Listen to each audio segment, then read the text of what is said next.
कल बाबा साहब अम्बेडकर जी की 131वीं जयंती मनाई जाएगी और 31वीं जयंती पर हम ये सोचना चाहते हैं कि बाबा साहब अम्बेडकर जी के विचार क्या थे, बाबा साहब अम्बेडकर जी की सोच क्या थी। क्या बाबा साहब अम्बेडकर राष्ट्र निर्माता थे या दलितों के उद्धारदाता थे। दरअसल आपको बता दें कि दलितों के नेता तक सीमित बाबा साहब अम्बेडकर जी की सोच इतनी ज़्यादा विकसित थी कि देश में ऐसा कोई कोना नहीं बचा या देश की ऐसी कोई व्यवस्था नहीं बची, देश में ऐसी विकास में या विकासशील देश के अंदर इतनी कोई भी ताकत नहीं बची होगी जिसमें बाबा साहब अम्बेडकर जी ने योगदान नहीं दिया हो। चाहे वो अर्थ का क्षेत्र हो, चाहे सामाजिक क्षेत्र हो, चाहे राजनीतिक क्षेत्र हो, चाहे प्रशासनिक क्षेत्र हो, चाहे लोगों की उद्धार हो। बाबा साहब अम्बेडकर जी को दलितों का नेता क्यों प्रसारित किया गया, ये बहुत बड़ा सवाल है। दरअसल आपको बता दें कि बाबा साहब अम्बेडकर जी की जयंती 131वीं पर मैं आपको बता रहा हूं कि बाबा साहब अम्बेडकर जी को दलितों का नेता के तौर पर क्यों प्रचारित किया गया। दरअसल आप जानते हैं कि बाबा साहब अम्बेडकर और महात्मा गांधी दोनों समकक्ष नेता थे, यानी कि दोनों का समय काल बिल्कुल बराबर थे। जब महात्मा गांधी कांग्रेस और देश के लिए आजादी की लड़ाई लड़ रहे थे तब देश की 90% आबादी का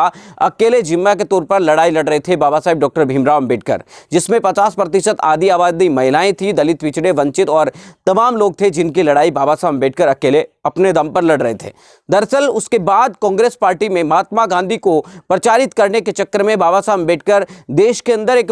मजबूत नेता के तौर पर ना उभरे। देश में बाबा साहब अम्बेडकर जी की सोच विकसित ना हो, इसकी पूरी कोशिश कांग्रेस पार्टी की तरफ से की गई थी। यही वजह थी कि कांग्रेस पार्टी 1947 में देश की आज़ादी के बाद सत्ता में आ गई थी। कई सारे नेताओं को जीते जी भारत रत्न देने वाली कांग्रेस पार्टी बाबा साहब अम्बेडकर जी को भारत रत्न तक नहीं दे पाई। उसके लिए भी आपको बता दें कि करीब 50 साल तक इंतजार करना पड़ा देश की आज़ादी के बाद।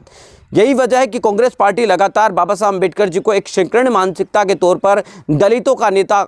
के तौर पर ही प्रचारित करती रही। पाठ्यक्रम हो या तमाम जगह जहां से कोशिश पूरी की गई कांग्रेस पार्टी की तरफ से कि बाबा साहब अम्बेडकर जी को मिटा दिया जाए, लेकिन 1984-85 में बाबा साहब के जाने के बाद 1984-85 में जब बसपा का गठन हुआ, उससे पहले बामसेब और DS4 जब मानेवर साहब काशीराम जी ने बनाए तो काशीराम जी की सोच की वजह से बाबा साहब जो मूवमेंट है या अम्बेडकर राइट सोच है या अम्बेडकर मूवमेंट है उसकी फिर से आपको बता दें कि एक नई ताकत, एक गति मिली। और बाबा साहब अम्बेडकर जी के जाने के कई सालों बाद मानेवर साहब काशीराम जी ने इस मूवमेंट को फिर से खड़ा किया। मानेवर साहब काशीराम जी के मूवमेंट के बाद तेजी आई और बाबा साहब अम्बेडकर जी की लोगों के अंदर प्रति आपको बता दें कि सोच है वो विकसित होने लगी। लोग बाबा साहब अम्बेडकर जी के बारे में पढ़ने लगे, बाबा साहब अम्बेडकर जी के बारे में जानने लगे और धीरे धीरे आपको बता दें कि वो विकासशील सोच जो बाबा साहब अम्बेडकर जी की पूरे देश भर के लिए किया गया योगदान धीरे धीरे सामने आने लगा। सत्ता के अंदर आपको बता दें कि एक वोट बैंक की राजनीति की वजह से बाबा साहब अम्बेडकर जो कि राष्ट्र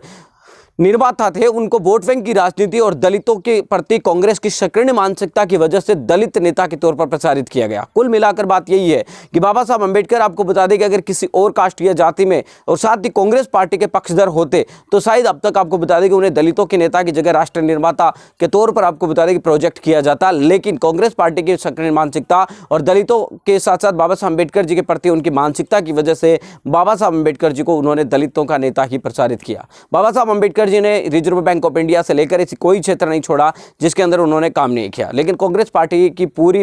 जो मानसिकता थी, कांग्रेस पार्टी की पूरी सोच थी, उस सोच की वजह से बाबा साहब अम्बेडकर जी को